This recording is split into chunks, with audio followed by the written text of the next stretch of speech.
Kahit alam kong marami nang bumibisita dito, nanliligaw sa inyo, para makuha sana ang inyong matamis na oo, boto pala, hindi kayo ganun kadaling maloloko lang.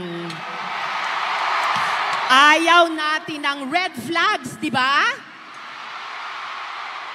Pipili tayo ng tama.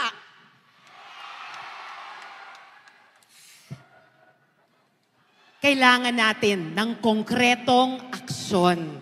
Hindi lang mga paulit-ulit na pangako. We deserve better. Deadma na sa mga lumang modus.